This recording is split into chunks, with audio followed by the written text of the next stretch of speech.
High, এখন তুমিও পারবে মেকআপ করতে যদি তোমার থাকে শুধুমাত্র একটা পাউডার আর লিপস্টিক।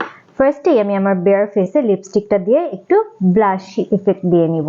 সো তার জন্য আমি আমার নোজ এরিয়াতে এবং আমার চিকসে খুব ভালোভাবে লিপস্টিকটা অ্যাপ্লাই করে নিয়েছি এবং আমি মোটামুটি হেলদি অ্যামাউন্টেই নিয়েছি, যেহেতু এই লিপস্টিকটা অনেক বেশি পিগমেন্টেড। সো এতটুকু অ্যামাউন্টেই আমার হয়ে যাবে এবং এটাকে কিন্তু খুব দ্রুত এভাবে করে ব্লেন্ড করে দিতে হবে, তা না হলে এটা যেহেতু ম্যাট লিপস্টিক, এটা আমার স্কিনে এভাবে করে বসে যাবে।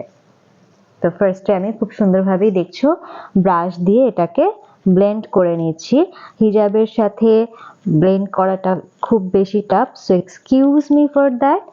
বাট আমি ইউজুয়ালি হিজাবটা পরে পরি, আগে মেকআপটা করি। একটু বেশি অ্যামাউন্টে হয়ে গেছে মনে হচ্ছে এই সাইডে, বাট নো ইস্যুস। আমি যখন পাউডারটা ইউজ করব তখন এটা ঠিক হয়ে যাবে। সো এটা খুব সুন্দরভাবে আমি ব্লেন্ড করে ফেলেছি। এখন আমি একটু হেলদি অ্যামাউন্টে পাউডার নিয়ে নিচ্ছি, জাস্ট এতটুকু, এবং এই পাউডারটা দিয়ে আমি খুব সুন্দরভাবে আমার স্কিনে এটাকে মিশিয়ে দেব।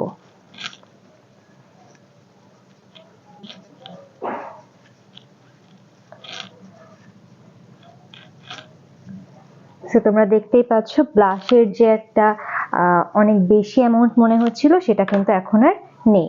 তো এখন আমার ফুল ফেস মেকআপ তো হয়ে গেছে, বাট একটু লিপস্টিক না দিলে কি মেকআপ কমপ্লিট হয়? সো আমি আমার ফেসে আমার লিপসে এখন আমি লিপস্টিক অ্যাপ্লাই করে নিচ্ছি।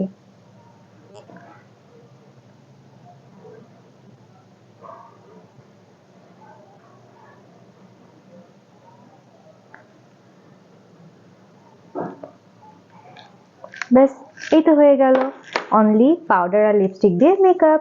কেমন হয়েছে কমেন্ট সেকশনে জানাতে ভুলবে না কিন্তু।